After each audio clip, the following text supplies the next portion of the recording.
Bonjour, je voulais aujourd'hui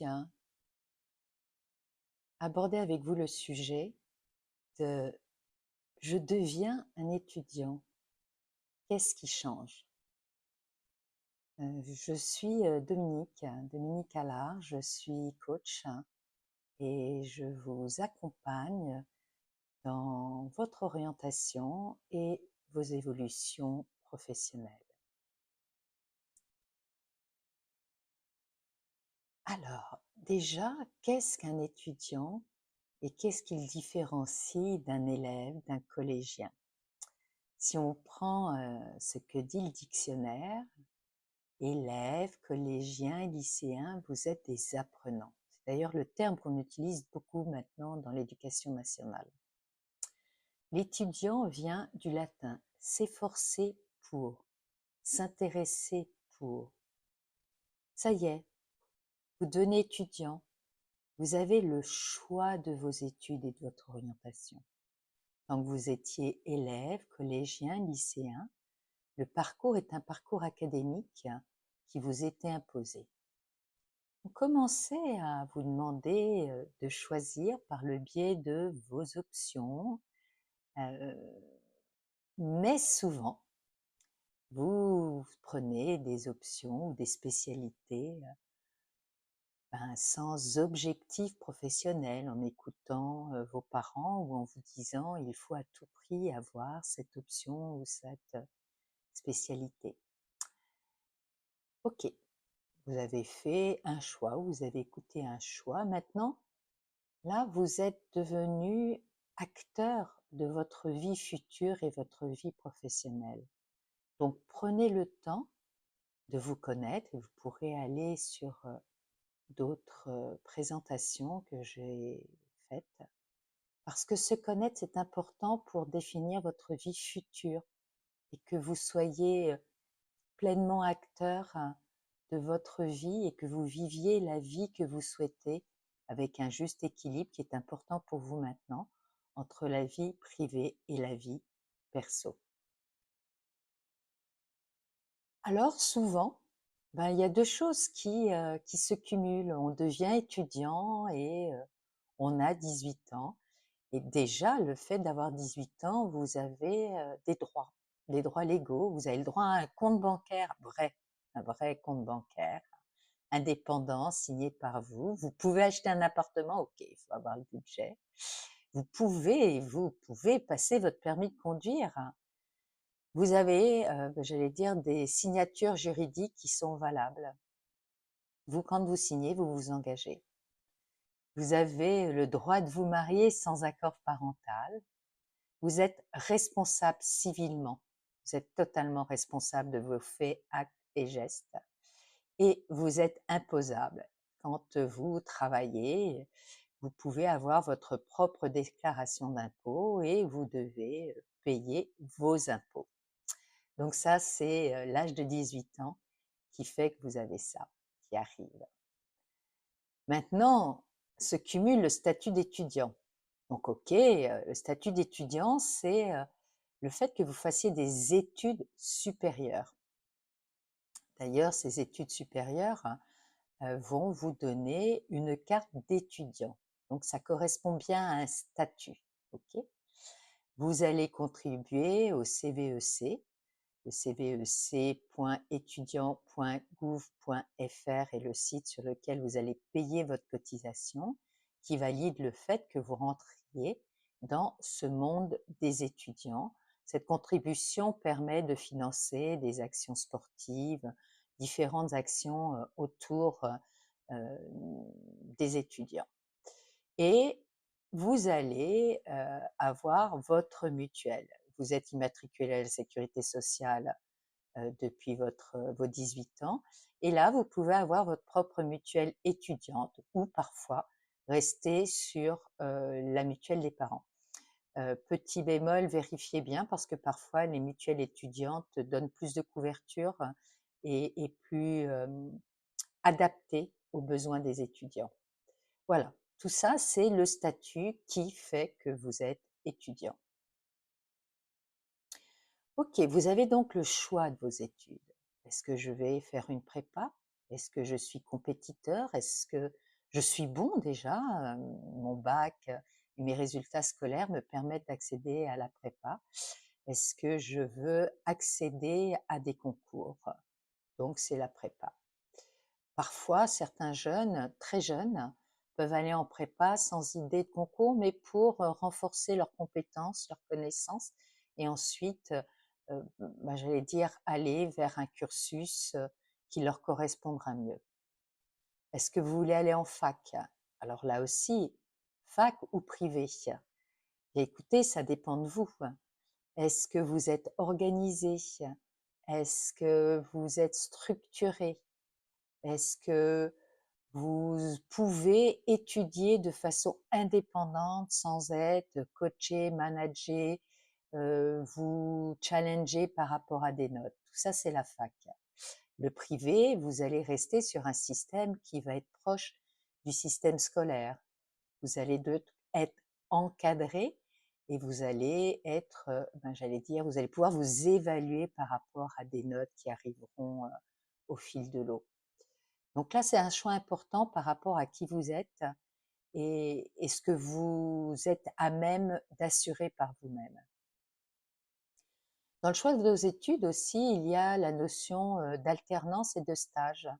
Est-ce que vous avez envie de vous frotter rapidement au monde du travail, soit par un stage d'une courte durée qui pourra être fait, que ce soit en privé ou en fac, ou est-ce que vous voulez vraiment, j'allais dire, passer du temps en entreprise et mettre en application ce que vous apprenez?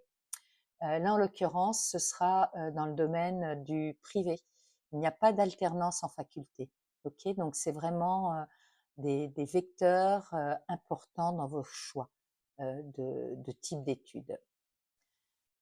Ce qui est à prévoir aussi, peut-être avez-vous besoin d'avoir un job à côté pour financer vos études. Vous avez le choix d'Erasmus aussi pour aller vivre des expériences à l'étranger et vous avez le choix des césures. Alors une césure qui peut être un temps pour vous, mais qui peut être aussi un temps que vous allez mettre, j'allais dire, en place pour faire des stages plus longs pour pouvoir définir vos orientations pour des masters, par exemple, ou une réorientation parce que votre orientation première ne vous convient pas. Donc la césure peut être un temps de pause, de stage pour rebondir et trouver, j'allais dire, son parcours à venir beaucoup plus renforcé. Être étudiant, c'est souvent quitter le nid familial. Donc là aussi, vous allez avoir de faire des choix. Vous voulez avoir un logement universitaire, être en location. Vous pouvez être pensionnaire quand vous êtes en prépa. Est-ce que vous voulez être dans un foyer? Est-ce que vous voulez être dans une résidence étudiante? Est-ce que vous voulez être chez l'habitant? Est-ce que vous voulez loger chez des amis ou en famille? En fait, posez-vous déjà la question, est-ce que vous voulez être seul ou en colocation? Est-ce que vous voulez, j'allais dire, vous regrouper entre étudiants pour avoir une vie communautaire étudiant ou ne serait-ce que dans les résidences étudiants, vivre chez vous seul, mais participer à des activités qui peuvent être mises en place dans ces résidences étudiants. Voilà, donc tout ça, ce sont des réflexions à avoir pour vous dire comment est-ce que je vais mieux vivre le fait de quitter mes parents et mieux vivre mes études. Il y a aussi la notion du financement des études. Alors, ça peut être les parents ou la famille qui finance, mais vous avez le droit à un prêt étudiant qui va vous permettre d'autofinancer vos études et que vous rembourserez quand vous travaillerez. Vous pouvez travailler pour financer vos études ou financer vos repas. Vous pouvez donc faire le choix d'une alternance qui permet de payer vos études et vous permettre aussi d'être payé. Donc là, vous avez pris le choix. Les études sont payées et vous touchez un salaire pour vous nourrir et avoir vos activités extra scolaires. Et vérifiez aussi si vous avez la possibilité d'être boursier. Alors attention, parfois, lorsqu'on est boursier et que l'on travaille, bon, ça amène des valeurs de calcul. Donc, vous pouvez aller sur servicepublic.fr, particulier, vos droits, pour voir si vous êtes, si vous pouvez avoir une bourse, puisque ça dépend aussi des revenus de vos parents. Alors, être étudiant aussi, c'est penser à se nourrir, puisque jusque-là, si vous étiez chez vos parents, ben, vous n'aviez pas à vous poser les questions.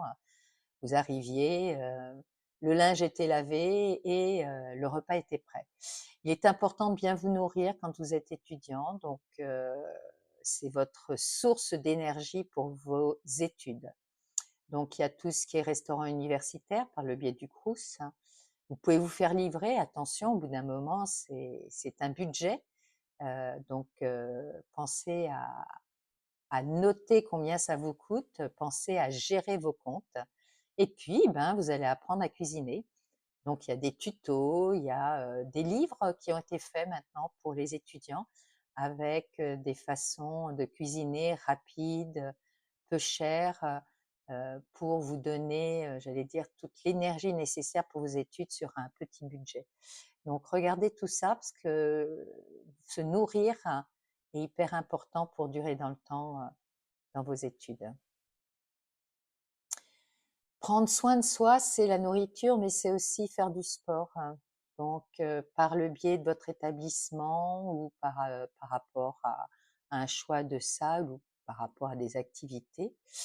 Hem, Ça peut être intéressant aussi de faire du sport, au sein de l'établissement parce que vous allez être avec des premières, deuxième année ou troisième année, donc ça vous permet aussi de réseauter, d'échanger, de connaître, bah, j'allais dire d'autres étudiants et de pouvoir discuter avec eux des difficultés qu'ils ont eues, de la mise en place de process pour s'améliorer.